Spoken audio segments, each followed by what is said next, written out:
यहाँ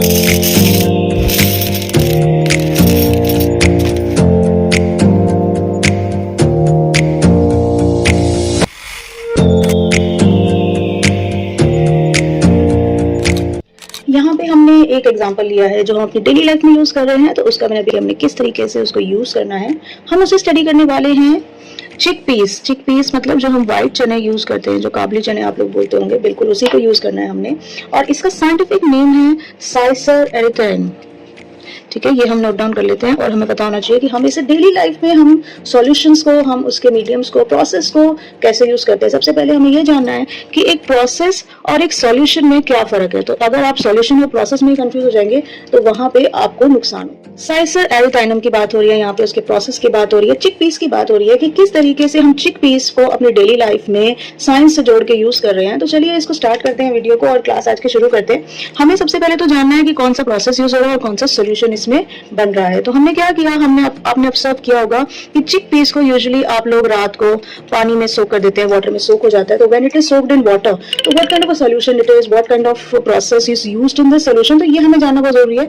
ये एक सॉलिड सब्सटेंसेस है, ये एक ऐसा सब्सटेंस है जिसके पास एक सेमी परमिएबल मेम्ब्रेन है। तो whenever we are talking about semi permeable membrane, तो सेमी परमिएबल का मतलब ही यही है कि only few things, certain things are allowed to enter.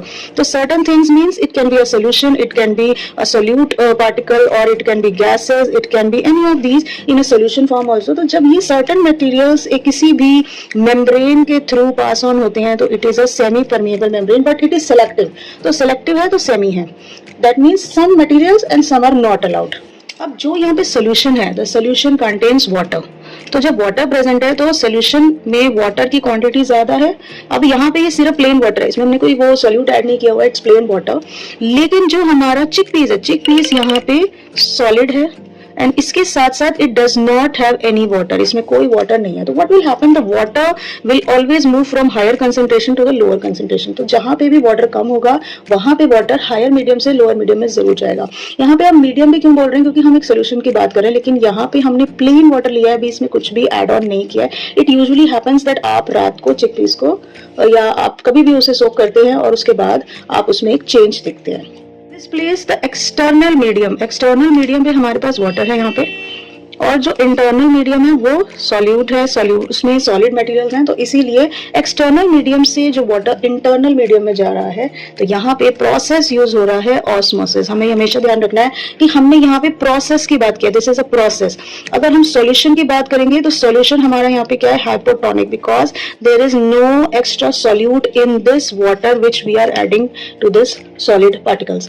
तो ये सॉलिड जो हमारा, इसके सॉल्यूशन में कोई भी ऐसा सॉल्यूट नहीं एडेड है, तो ये सिर्फ प्लेन वाटर है। It is not any kind of salt solution, sugar solution, ऐसा कोई भी मीडियम उसमें नहीं है। तो यहाँ पे सॉल्यूशन हमारा जो मीडियम ऑफ द सॉल्यूशन है वो हमारा हाइपोटोनिक है, लेकिन जो प्रोसेस यूज हो रही है वो ऑस्मोसिस है। ये हमेशा आपको डिफरेंस पता होना चाहिए। और ऑस्मोसिस में भी वी हैव टू कैटेगरीज, एक होता है एंडोस्मोसिस, एक होता है एक्सोस्मोसिस। तो यहाँ पे एंडोस्मोसिस यूज हो रहा है because the movement of the water is inward.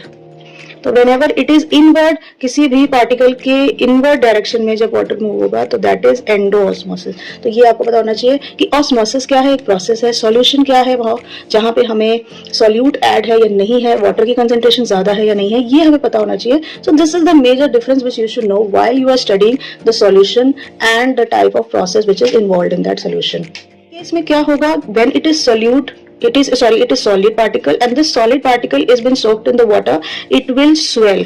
Why will it swell? Because it will absorb water. तो absorption जब हो रही है तो absorption में हमारा एक ये भी देखना है कि the movement is inward and the membrane is semi permeable.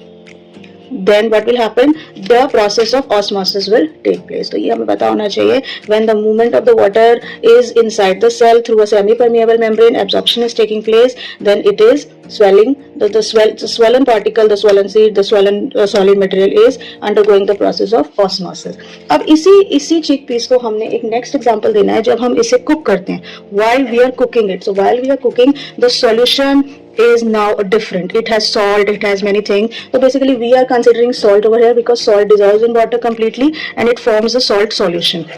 So this type of solution is hypertonic solution, when the concentration of the solute particles are present and the water needs to now come to that part where the water is less. तो जब solution में salt ज़्यादा होगा, the solute particle is more, the water is less.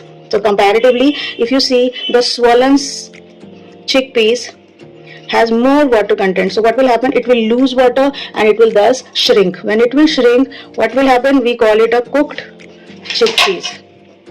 So this is the difference that आपको solution में पता होना चाहिए. तो now over here also the osmosis is occurring, but now it is exosmosis. तो exosmosis में the water moves out of the cell.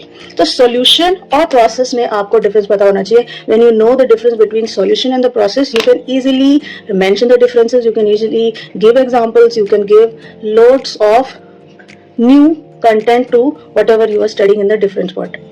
People get confused between two different processes also. It is osmosis and the next one is imbibition. So imbibition also confuses children when they are studying that what is osmosis and what is imbibition. Osmosis में भी the water movement is taking place, here also things are getting swollen up. तो यहाँ पे difference आपको पता होना चाहिए that the absorption of water on general surface, on any general surface, तो वो आप consider करेंगे imbibition. तो you can see that during rainy days में what happens, the wooden surfaces swell and it's a reversible process. सबसे बड़ी बात है that it is reversible, that after the weather takes place, it calms down, the wooden surfaces also calms down and lose all the water they have absorbed, and it can occur in any living or dead cells. But osmosis में ऐसा नहीं है. Osmosis में we consider solids, liquids and gases. So here the movement of water is occurring through semi-permeable membrane. So this is the difference that you should know between the two. Imbibition में we can take the example of seed germination. You can see you sow sprouts and all that, the seed germination occurs. That's also a kind of example of imbibition. Osmosis में you must have seen that you eat spicy food, and when you eat spicy food you feel thirsty. So when you feel thirsty, what happens is the cells loses water because the concentration of salt is more outside the cell. So the body cells, what happens, they tend to reduce water. The cells lose water to compensate and equalize the water level content outside the cell. So therefore you feel thirsty because you need to replenish the water inside because it has been loosened up due to the extra amount of salt which you have eaten. Or when you drink too much of salty water also, that time also you feel more thirsty. Two content is very much clear to you. Any doubt you can mention in the comment section. We will for sure discuss it in the next video.